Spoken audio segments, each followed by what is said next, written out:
guys, we're back with another episode of FullBack, which is our weekly podcast on all things Barca, or where we talk about what has happened the last week in the Barca world. Frenkie de Jong apparently has decided that he wants to renew with Barca. We don't know whether it's true or not, but at least that's what we're hearing. The Copa time. It was always going to be difficult, but now we have Atleti, and now it will be 3 games with Atleti, which will never be easy for any team. So we are going to see a lot of Atleti over the course of the next 2-3 months. And given the state of the league, this is going to be stressful. Meeting Atleti over 2 league, and then we'll talk about the pros and the cons of it. Then we have the league situation, because if you look into what has happened over the weekend, and we all saw it, everybody lost points. Madrid lost points, Atleti lost points. They all drew their respective games. And as things stand, if Barca win against Vallecano tomorrow, then Barca will be top of the league. Same points with Madrid, but on goal difference, they will be number one. Any other thoughts, Dom, or topics that you wanted to catch upon? Yeah, let's not forget the Neymar rumors, because they're getting strong. They're getting really strong as ever. Like, it feels every year we get the Neymar rumors. Neymar. Every year. But you know what? This year, as much as I don't like it, really, I think the possibility is actually the highest. But we'll see. We'll touch upon that as well, maybe a little bit at the end, a couple of lines, because it's always going to be. So there's not much to say there. But let's start. I think the most interesting thing for us is the Copa draw and the results that you mentioned on the weekend, because that's where our focus is. And yeah, it's as I said, it's Atletico Madrid for Barcelona. And to be honest with you, they're completely honest, it doesn't seem real, because when I talk about favored opponents, and I talk about someone that's ahead of us on the table still, and someone who has already beaten us in the league, and then when I say it's a favorable draw for us, I think it was the best possible draw for us. You don't want to play Real Madrid multiple times a season, not more than two at least, because they could always turn a switch and actually become something much different. And then also that they do have our number, they do have the mentality and the tactics and the coach that knows how to beat us. And I think they would be on paper at least, they would be the most difficult team to beat. So that leaves us with Atletico Madrid, but with the caveat of having played the best game of our season, or one of the best games of our season in that game, but still losing. So I think Cholo won't give us the space that we usually need or want, but he will give us initiative, right? And if we play the same game that we played in the league, I'm confident over 2 legs we can actually beat Atletico Madrid. He won't give us space. He will be very resolute in his defending. We know what he's like. And he will play to our weaknesses a bit. He will be. But I think if we're given this initiative, if we're given the protagonist, I think that's all the tools that we need to actually beat Atletico Madrid. Your thoughts? Yeah, I would agree with you. From a favorability perspective, I agree that you just don't want to draw Madrid, even though Madrid is not the best this season. Yeah. 2 legs with Madrid and another Clasico with Madrid, you can't really put your finger on the pulse on that. The only worry that I have is that for Flick, the Copa del Rey will mean a lot, because this is his first season. He can't really now relinquish the league now that we are within touching distance, right? And we can actually make a bid for winning it if we play our games right, because it's in our control. There will be these 2 Copa games. And then Barca will meet Atleti in the league. And that's 3 games on the trot. Barca has to win all 3, right? They can't afford to lose to Atleti in the league. The title race is too slim for them to lose that, so they have to win that. And then within this 2-legged tie, they have to win if they are to proceed. I just find it very hard to think that Atleti will lose to us 3 times on the trot. You know where I'm coming from? Maybe it's a draw in the league or what have you. I just find it very hard for Cholo Simeone and his team to lose to us 3 times on the trot within the space of 45 days. I just don't see that happening, but that's my only concern. Exactly, and that's a very good point, because it's the same with Real Madrid, right? You don't expect to beat Madrid 5 times in the same season, right? It's just, no matter how bad they are, you can't expect that. Even though you might be better than them, it's very unlikely. The same with Atletico Madrid. But this is the beauty of the cup games. You can still lose 1 leg and still go ahead if the other game is much improved, right? In the cup, it's also tricky because we play the first game at home and the second game we play away, which plays in their favor. And I think our first game has to be very strong, because if we go into that with a deficit, now that's a tall hill to climb, right? Now in the league, I think we have to win. We have to beat both Madrid and Atletico Madrid in the league. There's no excuses. These 2 games will be critical because the gap is not there, basically. We're up there, we're fighting for it, and every point will count. So in the league, you can't afford to slip up anymore. Now, luckily for us, we have 15 games left, and 9 of those games are at home, right? That means that we've gone through the most difficult period of the season is behind us in terms of the mentality aspect, because players will feel more comfortable going into those games at home, especially. So I think we have that advantage over Atletico and over Real Madrid, and it's a big advantage for me personally. I know that Montjuic has not been the fortress that we would want it to be, but it's still home, right? It still counts for something. And our fan base can be loud. Our fan base can be influential. So I think if we do this right, if we play our cards, it can be a favorable run for us. There's no margin of error on the league, and there are tough games. Like we have to play La Real in the week. That's tough. We have to play Osasuna. Tough. We have to play Madrid, Atleti. Tough. We have to play Athletic. Tough. Yeah. There are at least 7 or 8 games of those 15 that are tough. We can lose points, right? All the teams will lose points, will drop points. The way the teams are playing in this year's league, it won't be a 100-point league for sure. It will be a low-scoring league with the winners winning. So yeah, there is no margin of error, and it'll be interesting to see how Flick manages his people and manages the game. Right, that's the difference of an elite coach, right? So I'm very curious to see how he manages these ties, starting with the one with Rayo Vallecano. But yeah, let's cut back into the league now, where the situation is far more interesting, with Madrid and Atleti dropping points. And the other thing that we have not talked about, Dom, is that the amazing job Ernesto Valverde is doing with Athletic. They are breathing down our necks. They are having a phenomenal season, aren't they? They are. And I don't want to spoil the party because full credit to him, but he is reaping the benefits of the other 3 teams being a bit shaky, because all 3 top teams, so-called top teams, are inconsistent, right? And he's the one that's being consistently there, and now he's reaping all the benefits, and he's actually taking advantage of the other big 3 slipping up more often than you would expect them to slip up. So he's actually being stable, and the only stable figure in the top 4 is his team, right? So full credit to him for being able to do that and actually bringing down the neck of the big 3. So I think yes, I would agree, he's having a phenomenal season, and hopefully it doesn't hurt our chance. Let's start with Rayo. They have not been easy for Barca. In fact, they always had our number for as long as Andoni was there. Now that Errol is gone, but still the players remain, the easy Palasons remain. It's been always hard for us. They do have things that can hurt you. Obviously, player for player, quality for quality, they can't match Barcelona. I think we are in better form and we have better players, but sometimes, especially in La Liga, that is not enough. Even if you have the tactics right, even if you have everything right, sometimes it just doesn't matter. Many of those games are those famous banana skins that we like to call them, because you go into, okay, we have to win this, we can win this, we should win this, and then you slip and fall on your ass and you lose the game. So I'm hoping this doesn't happen now, because as we said multiple times, all of these games are now such must-win games for us, because with this potential win, we tie Madrid on points, we go first in the league. So we cannot afford any banana skins this Monday. At the moment, Barca seem unstoppable, on top of the world. But that is also when you have to be the most careful, right? Because that's where overconfidence creeps in. They're a very industrious team. They're well drilled. They're extremely physical. They can press you for 95 minutes straight. They're not overawed or overwhelmed by the situation. They're a rabid fan base. They believe in their football. They're a very hardworking, industrious team, well drilled. The team is going to suffer a lot, and the only hope is that Barca get that break in the first 30 to 35 minutes and assert their superiority, and then you have a little bit of space to adjust yourself. You get caught on the counter, and that can happen with Flick's high line, and you concede a goal. It becomes quite tricky with Rayo if you are 1 down and you're chasing the game with them, right? It'll be interesting how Flick manages it and who are the people who play. I think he's going to go with the Gala, whatever we have right now. I think Pedri plays and Frenkie plays. I think Fermin might play from the beginning. I think Frenkie plays simply because of the way that we're expecting Rayo to function, right? With the intensity and the muscle and the physicality in midfield, and then forcing our backline into mistakes. I think Frenkie adds a little dose of security into that. So I would expect Frenkie to play for tactical reasons. Now, he might go for Castro, but I don't think Castro is as good from a disadvantageous position, right? When you're on the back foot and you need Castro to flip that switch in the deeper areas, I don't think he does it as well as Frenkie does.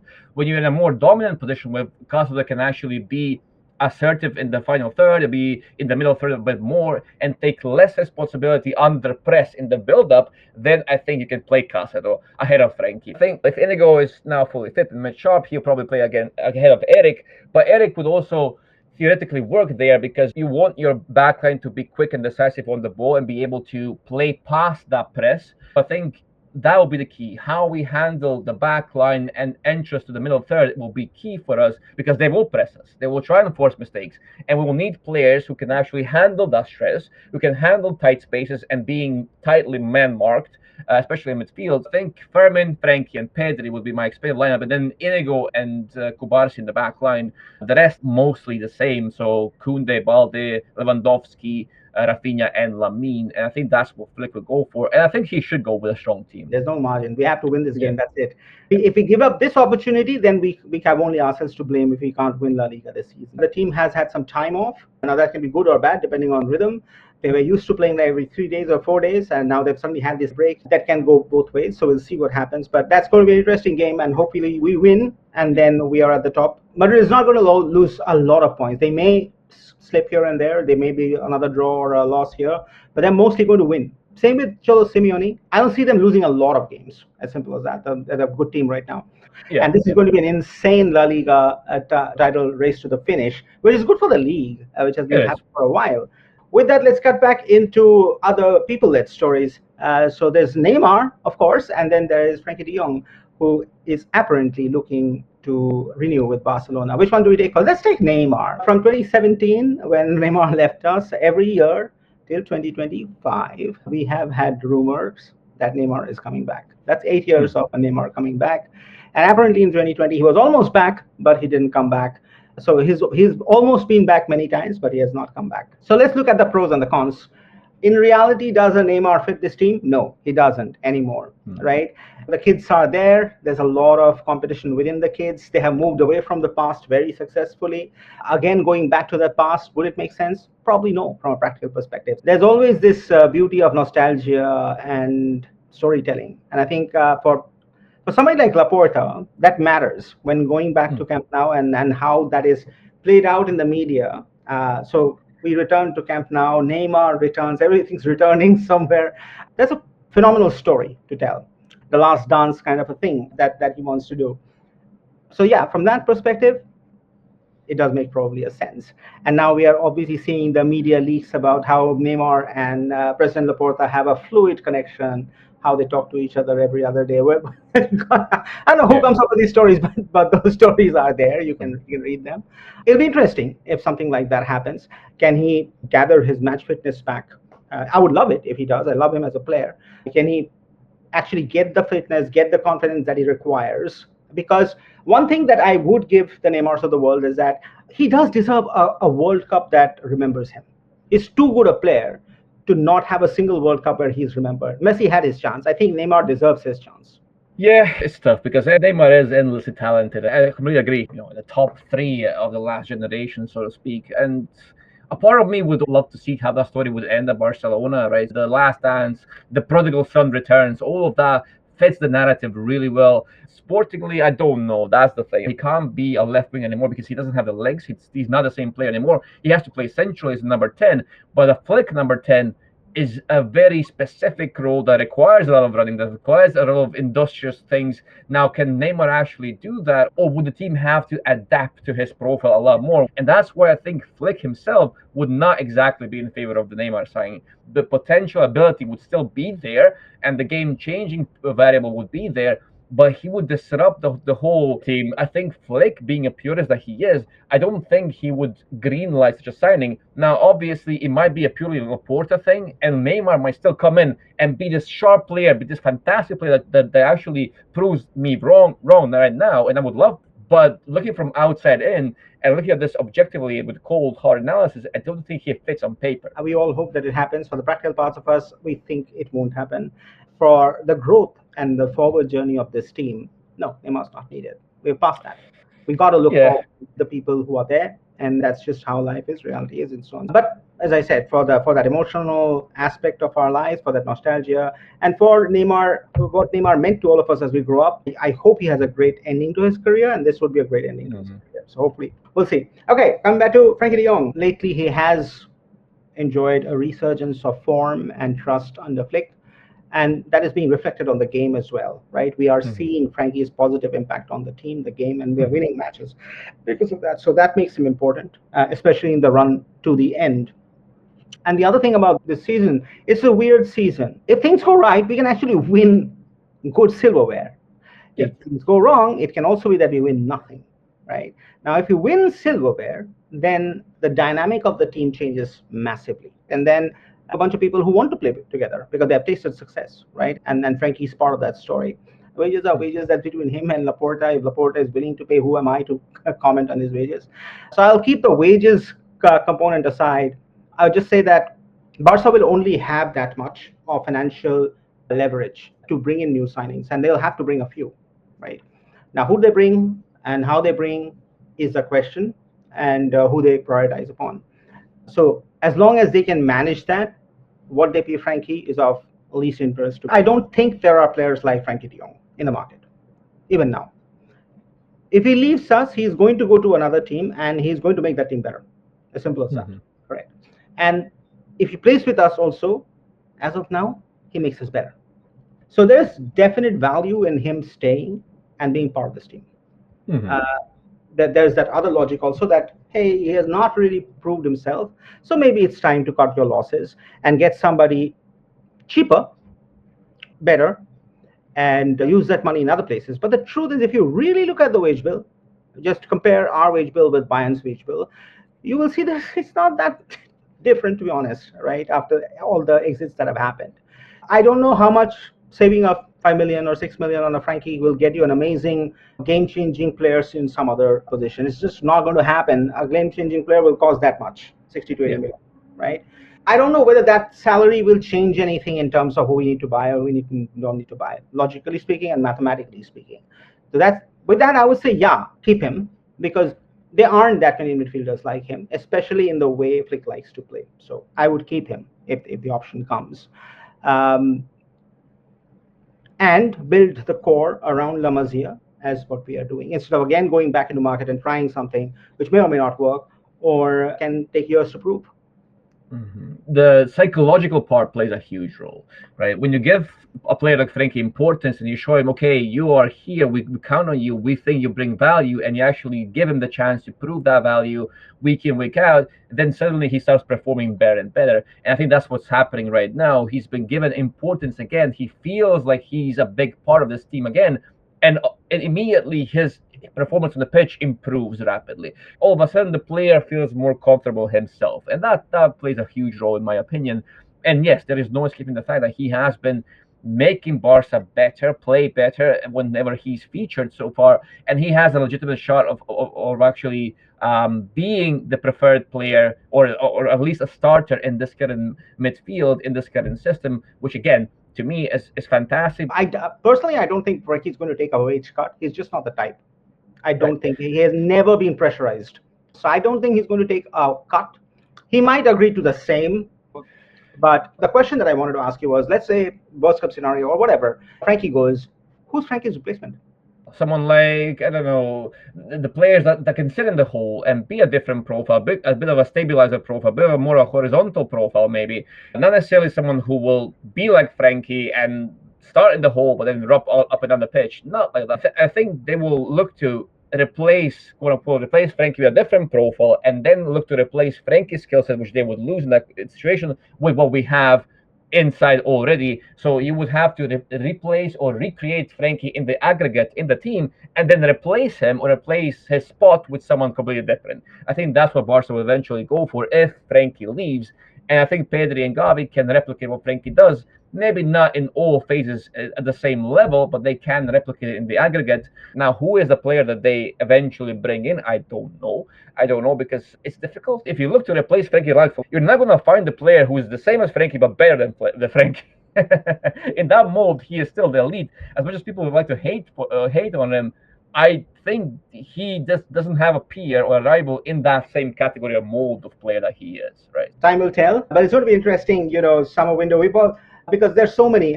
There are two scenarios: the transfer window if Barca win trophies, and the transfer window if Barca don't win trophies. So yeah, going to be very tricky on how this transfer window goes.